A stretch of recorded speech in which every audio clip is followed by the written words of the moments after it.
आपने रानी पद्मावती के जौहर के बारे में सुना होगा। उन्होंने चित्तौड़गढ़ के किले की सभी औरतों के साथ अग्निकुंड में कूदकर आत्मदाह किया था। ये आत्मदाह उन्होंने अपने मान सम्मान को मुगलों की क्रूरता से बचाने के लिए किया था। ये एक बहुत ही साहस भरा कार्य था जिसकी मात्र कल्पना से ही रोंगटे खड़े हो जाते हैं। लेकिन इस जौहर के साल बाद चित्तौड़ से हजारों मील दूर इंडोनेशिया के जावा द्वीप पर भी एक ऐसा ही जौहर हुआ था। लेकिन इस जौहर में राजकुमारी रश्मि ने बाकी सभी औरतों के साथ मिलकर खुद ही के अंदर तलवार मारकर आत्मदाह किया था। लेकिन अब सोचने वाली बात यह है कि क्या हजारों किलोमीटर दूर हुई इन दोनों रस्मों में कोई हिस्टोरिकल या कल्चरल लिंक है? क्या राजकुमारी रश्मि का ये जौहर रानी पद्मावती जौहर से इंस्पायर्ड था या इन दोनों के बीच कोई लिंक था? आखिर क्या कहानी है जावा की, या मैं कहूं कि क्या कहानी है पूरे इंडोनेशियन द्वीप की? क्या कहानी है स्वर्ण द्वीप की यानी कि सुमात्रा की? क्या इंडोनेशिया पहले हिंदू राष्ट्र था? इन सब बातों को मैं आज इस एपिसोड में बताने वाला हूं। कई चीजें बाद में कनेक्ट करेंगी, इसलिए ध्यान से सुनिएगा। Hello everyone, welcome to yet another episode of a story a week. मेरा नाम है अक्षय कपूर। आइए इस एपिसोड की शुरुआत करते हैं एक मेले से। हाँ जी, एक फेस्टिवल से। ये जो मेला या फेस्टिवल आप देख रहे हैं स्क्रीन पर, ये हर साल कार्तिक पूर्णिमा के दिन उड़ीसा के कटक शहर में आयोजित होता है। इसे बाली जात्रा या बाली यात्रा कहा जाता है। इस त्योहार में बच्चे और बड़े नदियों में केले के सूखे पत्तों से बनी छोटी नाव बनाकर चलाते हैं।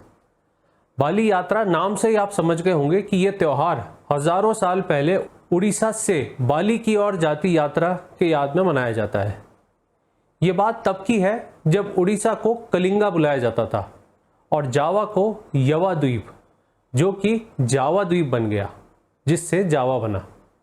कलिंगा के नावक अपनी नावों में कलिंगा से जावा, चाइना, वियतनाम, कंबोडिया और श्रीलंका के देशों के लिए निकलते थे ट्रेड करने। इस पूरे बंगाल की खाड़ी में इन कलिंगा के नावकों का इतना ज्यादा दबदबा था कि उस समय इसे कलिंगा सागर बुलाया जाता था। इन शुरुआती नावकों को सदाभास कहा जाता है और जिन जहाजों का या नावों का ये इस्तेमाल करते थे उन्हें बोईता कहा जाता है। अच्छा, कलिंगा से निकलने के दो प्रमुख बंदरगाह थे। पहला था चिलिका झील। चिलिका झील विश्व की दूसरी सबसे बड़ी खारे पानी की झील है, जो कि उड़ीसा भारत में है। उस समय ये गहरी होती थी और इसलिए समुद्र की लहरों के बचाव के चक्कर में नावक अपनी नाव इस झील में रख लेते थे। दूसरा प्रमुख बंदरगाह था ताम्रलिप्टा। ये बंदरगाह आज के पश्चिम बंगाल के मिदिनापुर के नजदीक आप मान सकते हैं। ये गुप्ता राज्य के समय एक महत्वपूर्ण बंदरगाह था। तक्षशिला से लेकर पाटलिपुत्र तक सभी शहरों के लिए यही एक इकलौता बंदरगाह था। नावक ताम्रलिप्टा से निकलकर निकोबार के द्वीप पहुंचते थे और उसके बाद स्वर्ण द्वीप यानी कि सुमात्रा की मलक्का स्टेट से होते हुए सिंहपुर यानी कि सिंगापुर रुकते हुए कंबोज देश यानी कि कंबोडिया, वियतनाम, चाइना और यवा द्वीप यानी कि जावा जाते थे। दूसरा रूट चिलिका से निकलकर श्रीलंका होते हुए स्वर्ण द्वीप के बाद यवा द्वीप यानी कि बाली जाता था। इसे मैं आपको ज्योग्राफी की दृष्टि से भी समझाता हूं। मॉनसून के बाद अक्टूबर से लेकर फरवरी तक भारत के पूर्व में होता है रिट्रीटिंग मानसून, यानी कि हवाएं भारत से इंडोनेशिया की तरफ चलती हैं, जिन पर सवार होकर ये नावक अपनी नाव बाली तक ले जाते थे। और फिर साल के दूसरे कोने में यानी कि मई के अंत से लेकर और सितंबर तक होता है मॉनसून, जब हवा इंडोनेशिया से श्रीलंका से होती हुई पूर्वी भारत की ओर चलती है, जिस पर सवार होकर ये नावक वापस से भारत कलिंगा आते थे। इन्हीं साहसी नावकों की वजह से धीरे धीरे इन सभी साउथ ईस्ट एशिया के देशों में भारतीय व्यावसायिक कम्युनिटीज बनने लगी बंदरगाहों के आसपास। धीरे धीरे वहां के लोग भी हिंदू धर्म से प्रभावित हुए और समृद्ध व्यापारियों से प्रेरित होकर उन्होंने हिंदू धर्म अपनाना शुरू किया। मैंने अपने पिछले इन दोनों एपिसोड्स में बताया है कि इसी पर कंबोडिया या मैं कहूँ कंबुज देश में खमेर, मलेशिया में ताम्रलिंग, श्रीलंका में अनुराधापुर जैसे बड़े हिंदू राष्ट्र आए। लिंक डिस्क्रिप्शन में भी डाल रहा हूँ। इंडोनेशिया द्वीप समूह में हिंदू धर्म किस साल आया और कैसे फैला, ये डिटेल में पॉइंट आउट करना तो ज़रा मुश्किल है क्योंकि अभी ये अंडर रिसर्च है, मगर हाँ 732 CE का ये कनागल इंस्क्रिप्शन हमें एक संजय नामक राजा के बारे में बताता है जिसने एक भव्य शिव मंदिर बनवाया था यावा यानी कि जावा में। ये इंस्क्रिप्शन संस्कृत भाषा में है जो कि पल्लव लिपि में लिखा गया है। इस इंस्क्रिप्शन में कुंजरा कुंज देश का वर्णन है। कुंजरा असल में ऋषि अगस्त के आश्रम का नाम था जहां श्री राम और लक्ष्मण जाते हैं, इसलिए हो सकता है कि इस देश का नाम भी उन्हीं के आश्रम के नाम पर रखा गया। इस इंस्क्रिप्शन पर वर्णित राजा संजय एक हिंदू राजा थे जो कि शैलेंद्र राजवंश के थे और उनके राज्य का नाम था मातरम। जी हाँ, वंदे मातरम वाला मातरम माने मदरलैंड। कहते हैं शैलेंद्र राजवंश कलिंगा से आया था। इस राजवंश के राजाओं की सूची मैं आपको दिखा देता हूँ। ये राजवंश शुरू होता है राजा शांतनु से, जिनके बाद आते हैं दपुंता शैलेंद्र, जिनकी नाम पर शैलेंद्र राजवंश का नाम पड़ता है। उनके 3 राजाओं बाद आते हैं राजा संजय, और फिर राजा संजय के अगले राजा थे रकाई पनांगकरण जो कि बौद्ध धर्म अपना लेते हैं और एक कलासन नामक बौद्ध मंदिर भी बनवाते हैं। इसके बाद इस राजवंश में आते हैं राजा धरण इंद्र जो कि एक बहुत बड़े राजा थे। धरण इंद्र श्री विजय राज के साथ संबंध स्थापित कर एक बड़े साम्राज्य का राजा बन जाते हैं जिसमें मातरम और श्री विजय राज दोनों ही सम्मिलित हो जाते हैं। वो कंबोज देश और चंपा के राज्यों पर भी जीत हासिल करते हैं क्योंकि उस समय चाइना से ट्रेड के लिए ये महत्वपूर्ण था। वो धरण इंद्रा ही थे जिन्होंने बोरोबदूर का निर्माण शुरू किया था। बोरोबदूर विश्व में बौद्ध धर्म का सबसे बड़ा मंदिर है। ये एक बहुत ही विशाल और भव्य बौद्ध मंदिर है जिसे बनाने में 75 साल लगे थे। ये एक पिरामिड स्टाइल का बौद्ध मंदिर है जिसमें 9 मंजिलें हैं। 6 मंजिलें तो स्क्वायर फॉर्म में और 3 मंजिलें सर्कुलर फॉर्म में। सबसे ऊपर है प्रमुख स्तूप। इस पूरे मंदिर में 2672 रिलीफ पैनल्स हैं जिन पे चित्रकारी हो रखी है और 504 बुद्ध के स्टैचूज हैं। इसका फ्लोर प्लान एक मंडल के आकार का है। मंदिरों के फ्लोर प्लान के पीछे की साइंस और विभिन्न मंडलों के बारे में जानने के लिए आप मेरा ये वीडियो देख सकते हैं, लिंक डिस्क्रिप्शन में भी डाल रहा हूँ। आज बोरोबदूर मंदिर एक यूनेस्को वर्ल्ड हेरिटेज साइट है। यह मंदिर शैलेंद्र राजवंश के राजा समरतुंगा के समय कंप्लीट होता है, यानी कि पूरा होता है। समरतुंगा अपने बड़े राज्य के इंदिरापुर में एक जयवर्मन II को अपना गवर्नर बनाते हैं। इंदिरापुर कंबोज देश में था। यही जयवर्मन II बाद में महेंद्र पर्वत जाकर अपने आप को समरतुंगा से अलग बताकर एक नया हिंदू खमेर राज्य की स्थापना करते हैं जो कि आगे चल के बनता है कंबोडिया के इतिहास का सबसे बड़ा राज्य। खमेर राजवंश बाद में बनाता है विश्व का सबसे बड़ा मंदिर एंगोर वॉट और उस समय की विश्व की सबसे बड़ी राजधानी एंकोर।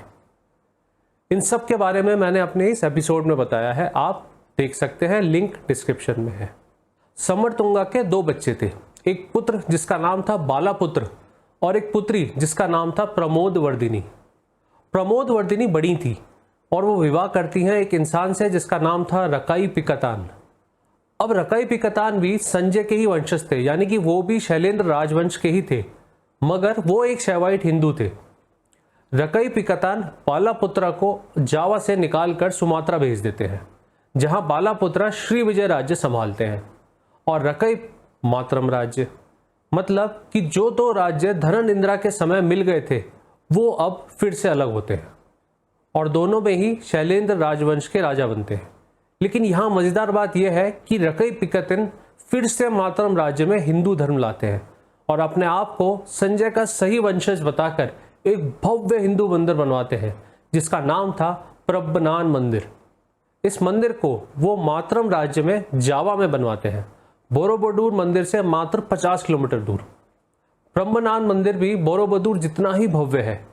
प्रबनान मंदिर त्रिदेव को समर्पित है, यानी कि ब्रह्मा, विष्णु और महेश। महेश मानी कि शिवा। ये मंदिर कोई एक बिल्डिंग नहीं है बल्कि 240 मंदिर का एक बड़ा कंपाउंड है जिसके सबसे मध्य में सबसे ऊंची बिल्डिंग है, जो कि शिव का एक मंदिर है। इस शिव मंदिर की ऊंचाई 47 मीटर्स है और इसके गर्भगृह में स्थित है शिव की ये मूर्ति। शिव ग्रह इंस्क्रिप्शन से हमें पता चलता है कि इस मंदिर का निर्माण 12 नवंबर 856 को पूर्ण हुआ था, राजा लोकपाल के समय, और उस समय इस मंदिर कंपाउंड को शिव ग्रह कहा जाता था। ये सारे इंस्क्रिप्शंस जिनकी मैं बात कर रहा हूँ अपने इस एपिसोड में, इन सबको आप national museum of Indonesia Jakarta में देख सकते हैं। ऐसा माना जाता है कि हजारों ब्राह्मण इस प्रम्बनाम मंदिर कॉम्प्लेक्स की बाहरी दीवार में रहते थे। मगर विचित्र बात यह है कि बोरोबुदुर की तरह ये मंदिर भी 80 साल बाद अबैंडन कर दिया गया। वजह या तो कोई ज्वालामुखी का फटना हो सकती है, क्योंकि दोनों ही मंदिर के नज़दीक ज्वालामुखी पहाड़ है, या फिर शायद ये कि बाद के राजाओं ने अपनी राजधानी बदल ली और इन्हें खंडर होने के लिए छोड़ दिया। इस प्रम्बनान मंदिर कॉम्प्लेक्स को 1733 में एक कॉर्नेलियस नामक डच ईस्ट इंडिया कंपनी के एम्प्लॉय ने खोजा था। इसके अवशेष की तस्वीर मैं आपको दिखाता हूँ। 200 साल बाद फिर 1930 में डच ने इसका रिस्टोरेशन कार्य शुरू किया, जो कि वर्ल्ड वॉर के समय रुक गया, और बाद में 1978 में इंडोनेशिया की सरकार ने इसका रिस्टोरेशन कार्य फिर से प्रारंभ किया। 1993 में जाकर प्रमुख कॉम्प्लेक्स का रिस्टोरेशन कार्य पूर्ण हुआ, जिसे प्रेसिडेंट सुहार्तो ने इनॉग्रेट किया था। बचे हुए कॉम्प्लेक्स का रिस्टोरेशन का कार्य अभी भी चल रहा है। 9 से 12 नवंबर 2019 को 1163 साल बाद इस मंदिर में शिव अभिषेक किया गया। चलिए वापस आते हैं इंडोनेशिया द्वीप की कहानी पर। इन भव्य मंदिरों के बनने के कई साल बाद भी इंडोनेशिया में श्रीविजय राज्य चलता है, जिसका अंत आता है भारत के एक महान सम्राट राजेंद्र चोला की तलवार से। इस युद्ध के बारे में मैंने अपने इस एपिसोड में भी बताया है। वैसे मेरा ये एपिसोड इस एपिसोड से काफ़ी लिंक करता है, तो आप हो सके तो इसे ज़रूर देखिएगा। इस युद्ध में एक तरफ था चोला और खमेर राज्य और दूसरी तरफ थे श्रीविजया और ताम्रलिंग राज्य। लेकिन इस युद्ध में चोला राज्य की युद्ध नीति तारीफ के काबिल थी। मैं मैप की मदद से आपको इस युद्ध के बारे में समझाने की कोशिश करता हूँ। युद्ध नीति समझने से पहले आइए मैप समझते हैं कि आखिर कौन से पॉइंट इस मैप पर महत्वपूर्ण है स्ट्रेटेजिक नज़रिए से। भारत के ओर से अगर कोई चाइना या जापान या कोरिया या कंबोडिया जाना चाहता है तो उसे जाने के लिए 2 रास्ते हैं। पहला जाता है मलक्का स्ट्रेट से। मलक्का स्ट्रेट आज के मलेशिया और इंडोनेशिया के बीच है। मलेशिया के टूरिज्म की नज़र से प्रसिद्ध लांकावी और पेनांग शहर भी इसी स्ट्रेट के कोस्ट पर है। दूसरा रास्ता जाता है सुंडा स्ट्रेट, जो कि जाता है सुमात्रा और जावा द्वीप के बीच से। अच्छा, यहाँ मैं ये भी बता दूं कि जिन मंदिरों की बात अभी तक मैंने की है वो इस जावा द्वीप पर थे और श्रीविजय राज का प्रमुख गढ़ सुमात्रा द्वीप पर था। श्रीविजय राज की राजधानी सुमात्रा द्वीप पर थी, जिसका नाम था पेलेम्बांग। ये दोनों ही रास्ते या स्ट्रेट आज भी उतने ही महत्वपूर्ण है जितने कि तब थे, क्योंकि जो इन रास्तों पर अपना कब्जा रखता है वो विश्व के सबसे महत्वपूर्ण ट्रेड के रास्तों पर अपना कंट्रोल रखता है, जो इस पूरे ट्रेड को रोक सकता है, इस पर टैक्स लगा सकता है, और इससे दुनिया के सभी देश प्रभावित होते हैं। श्रीविजया के ईस्ट में बंदा द्वीप पर मिलते थे कुछ ऐसे स्पाइसेस जो कि विश्व में प्रसिद्ध थे। इनमें सबसे खास था नटमेग, क्योंकि वो मांस खासकर मछली को प्रिजर्व करने के काम आता था, इसलिए ये स्पाइस डायमंड से भी ज़्यादा कीमती था उस ज़माने में। श्रीविजय राज इसकी ट्रेडिंग पर कंट्रोल रखता था। यही वजह थी कि श्रीविजय राज इतना समृद्ध और शक्तिशाली राज्य था। मगर मज़ेदार बात यह है कि श्रीविजय राज्य के प्रमुख द्वीप सुमात्रा पर कोई खेती नहीं थी। वो राज्य खुद मातरम राज्य से चावल लेके चलता था। इसी वजह से मातरम राज्य या मैं कहूँ जावा द्वीप भी समृद्ध और शक्तिशाली राज्य था। जावा द्वीप में ज्वालामुखियों की वजह से जो नई मिट्टी थी वो खेती के लिए बहुत ही उपजाऊ फर्टाइल थी। इसी पर जावा द्वीप के लोग चावल की खेती करते थे और बचा हुआ चावल सुमात्रा द्वीप या बाकी देशों में भेजते थे।